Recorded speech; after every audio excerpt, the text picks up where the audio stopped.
साथियों क्वेश्चन में पूछा गया है कि जिन तत्वों के बाह्यतम कोश में 2 इलेक्ट्रॉन होते हैं सामान्यतः वे तत्व क्या होते हैं?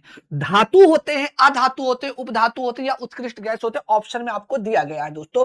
तो याद रखना जिसके अंतिम कक्षा में 2 इलेक्ट्रॉन है, मतलब आउटर मोस्ट सेल में 2 इलेक्ट्रॉन है, वो डेफिनेटली धातु होगा, मेटल होगा। आइए इस वीडियो में हम लोग समझते हैं कि अगर इलेक्ट्रॉनिक कॉन्फ़िगरेशन आपको दे दिया गया है और पूछ लिया गया ये मेटल है या नॉन मेटल है, तो आप आसानी से कैसे पहचानेंगे। सबसे पहले हम लोग मेटल की बात करते हैं। ये इलेक्ट्रॉन आसानी से त्याग देता है और इसके अंतिम कक्षा में या तो 1 इलेक्ट्रॉन होगा या 2 होगा या 3 होगा। तो याद रखना उदाहरण के तौर पर जैसे सोडियम का आउटर मोस्ट इलेक्ट्रॉन जो होता है वो 1 होता है, मेटल है। मैग्नीशियम का 2 होता है, मेटल है। जबकि अगर एल्युमिनियम की बात करेंगे, एल्युमिनियम का 3 होता है तो मेटल है। ऐसे ही अधातु की, नॉन मेटल की बात करते हैं, ये इलेक्ट्रॉन ग्रहण करने की प्रवृत्ति रखता है। इनके अंतिम कक्षा में 4 से लेकर 8 इलेक्ट्रॉन तक होता है। जैसे कार्बन जो है, कार्बन का आउटर मोस्ट इलेक्ट्रॉन कितना होता है तो बता दीजिएगा, 4 होता है। क्या है? अधातु है। ऑक्सीजन का 6 है, अधातु है। क्लोरीन का 7 होता है, अधातु होता है। अब आते हैं उपधातु या मेटोलाइट की बात करते हैं, जो पीरियोडिक टेबल में इसकी संख्या केवल 7 है। धातु और अधातु दोनों के, मतलब मेटल और नॉन मेटल दोनों के प्रॉपर्टी देखने को मिल जाएंगे साथियों।